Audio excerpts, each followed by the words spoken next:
আচ্ছা, অনেকেই তো এখন কমবেশি এআই ব্যবহার করছেন, তাই না? কিন্তু কখনো কি মনে হয়েছে যে এর আসল শক্তিটা পুরোপুরি কাজে লাগানো যাচ্ছে না? মানে শুধু ছোটখাটো কিছু কাজের বাইরেও এর বিশাল একটা সম্ভাবনা আছে। তো আজকে আমরা ঠিক এটাই দেখব, কিভাবে সাধারণ ব্যবহারকারী লেভেল থেকে বেরিয়ে এসে একটা সত্যিকারের এআই কেন্দ্রিক ওয়ার্কফ্লো তৈরি করা যায়। চলুন জেনে নেওয়া যাক একজন এআই নেটিভ প্রফেশনাল হওয়ার আসল কৌশলগুলো কি কি। সাধারণত প্রফেশনালদের মধ্যে এআই ব্যবহারে ৩টা লেভেল দেখা যায়। প্রথমটা হলো এআই কিউরিয়াস, মানে যারা কেবল কৌতূহলী, মাঝে মাঝে হয়তো কিছু ফ্রি টুল ব্যবহার করে দেখলেন।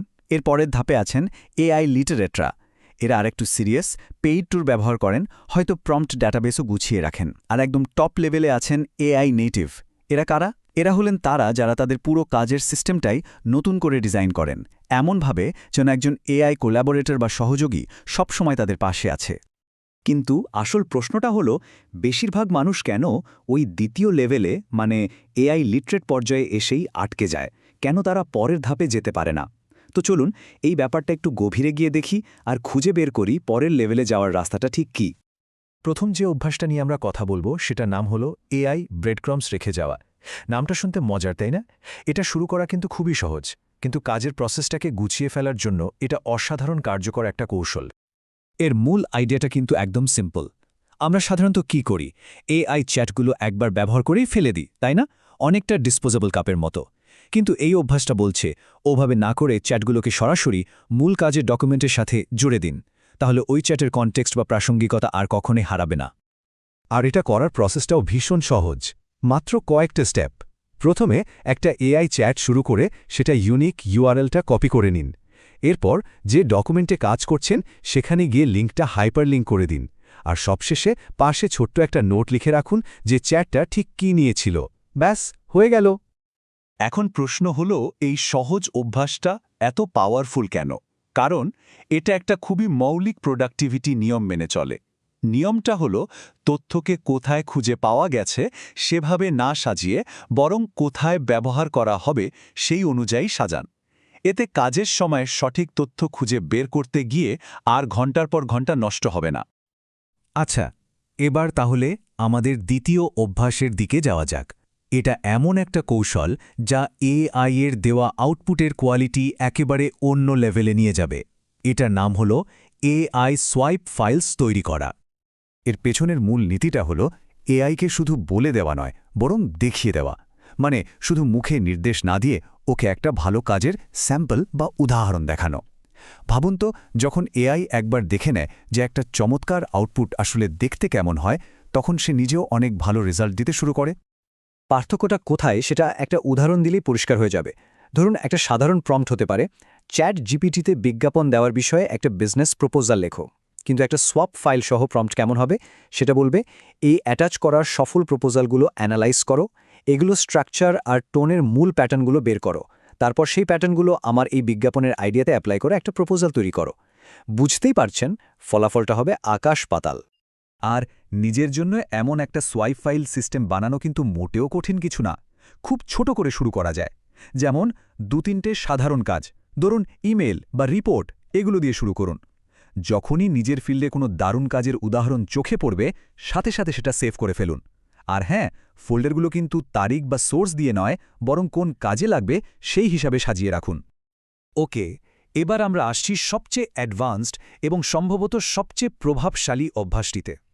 এটার নাম এআই ফার্স্ট টাস্ক প্ল্যানিং। এটার জন্য কাজের শুরুতে একটু স্ট্র্যাটেজিক্যালি ভাবার দরকার হয়। এটাকে বিখ্যাত কুড়াল ধারালো করার গল্পের সাথে তুলনা করা যায়। মানে সরাসরি গাছ কাটা শুরু না করে আগে কুড়ালটা ধার দিয়ে নেওয়া।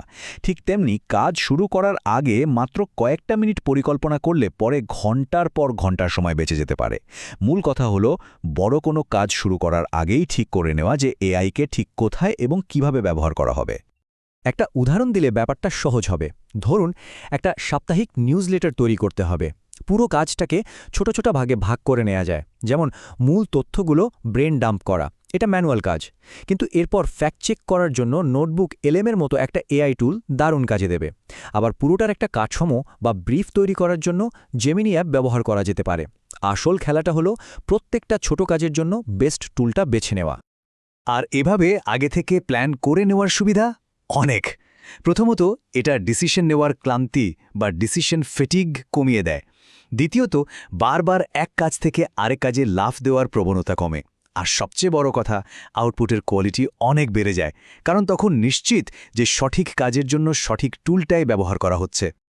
এখানে একটা সহজ নিয়ম বা রুল অফ থাম মনে রাখা যেতে পারে।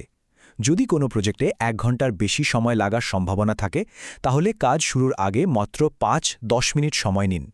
এই সময় পুরো কাজের ধাপগুলো প্ল্যান করে ফেলুন আর ঠিক করে নিন কোন ধাপে এআই ব্যবহার করবেন। এতক্ষণের আলোচনার পর এবার একটা বোনাস অভ্যাসের কথা বলা যাক। এটা এমন একটা জিনিস যা আগের সবগুলো অভ্যাসকে আরও অনেক বেশি কার্যকর করে তুলবে, আর সেটা হলো নিজের একটা পার্সোনাল প্রম্পট ডেটাবেস মেনটেন করা। এরকম কি কখনো হয়েছে যে অনেক খেটে দারুণ একটা প্রম্পট লিখেছেন, কিন্তু কয়েক সপ্তাহ পর যখন আবার দরকার হলো সেটা আর খুঁজেই পাচ্ছেন না?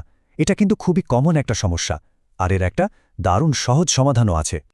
সমাধানটা হলো সবচেয়ে সফল আর পরীক্ষিত প্রম্পটগুলো দিয়ে একটা সেন্ট্রাল লাইব্রেরি তৈরি করা।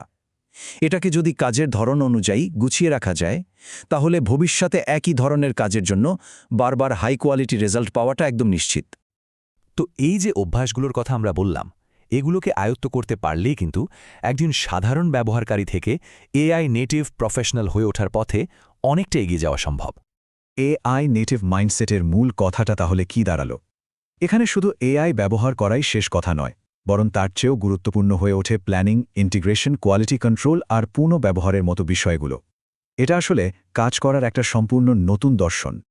শেষ করার আগে একটা প্রশ্ন সবার জন্য রেখে যেতে চাই।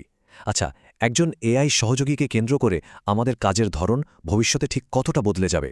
আজকে আমরা যে অভ্যাসগুলো নিয়ে কথা বললাম, সেগুলো কিন্তু সেই ভবিষ্যতের দিকে একটা বড় পদক্ষেপ। ভাবার মতো বিষয়, তাই না?